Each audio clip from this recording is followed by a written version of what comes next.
Hi. So, in life, there's lots of things that annoy us. And as things annoy us, it's one of those unavoidable things, it could be anything.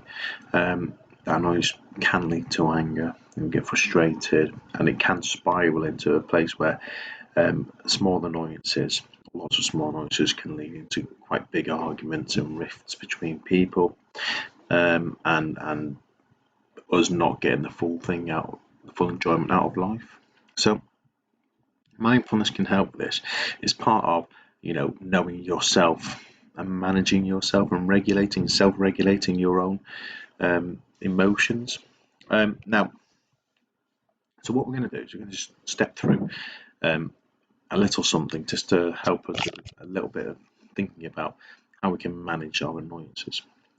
The first thing is to identify what actually annoys us, and what is causing this frustration.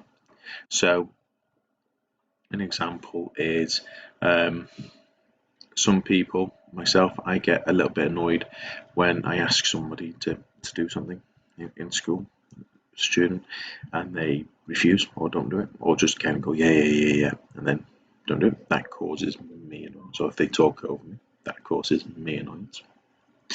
All right. Which I know can bubble over into frustration at times, and when I bubble over into frustration, that's when, unfortunately, I raise my voice, which I know is not the right thing to do. So,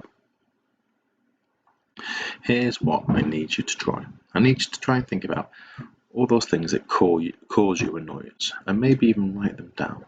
Okay? If you don't want to write them down, draw a little picture of them. All right? Then I want you to think about, what is it that causes you an annoyance about it? Why does that thing annoy you so much? Okay? And then, once you've decided what annoys you about it and how it feels, I then want you to write down, how do you react to it? Okay, what do you do when you feel that annoyance? Do you bottle it up? Do you release it? Are you passive aggressive? Do you shout? Do you scream? Okay, because one of the things that mindfulness teaches us, and one of the things that life teaches us, is that actually quite often it's difficult to change the things that annoy us. The thing that we can actually change is how we react to them, and how we react to these annoyances and these things that happen in life that we can't control, or we don't like, or aren't perfect for us, will determine what happens around us. So, for example, my example of teaching and me being annoyed that students aren't listening to what I'm asking them to do. If I get annoyed and frustrated and don't mention it until I explode and shout, and then I've already lost the battle, because then none of the students in the class are learning. They've not been learning for the time when I've been annoyed that they've been talking. And then when I'm shouting, they're not learning again. And then they're probably not in an emotional state after that to do learning at the best of their ability, because they could be feeling anxious. They could have lost a little bit of respect for me because I've had to shout, or they could be having a bit of a giggle. Okay, it could be a bit of a game, pretend it's a bit of a game for them. So I realised that. So what I try and do now is I will think about, well, how could I react differently to that? So I want to think about, how could you react differently so that you're not causing the explosion to happen, or you're not causing any, you're allowing that frustration to seep away.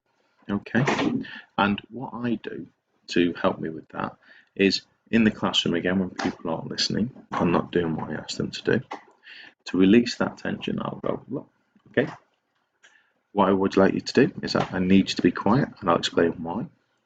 Okay, if they're still not listening, what I'll often do now, instead of shouting and exploding, I will look back and focus at the back of my room where I've got a little display about mindfulness, and I'll just stare at it and take some deep breaths and read some of the key messages, and make sure that I remember how to self-regulate and how to calm myself down.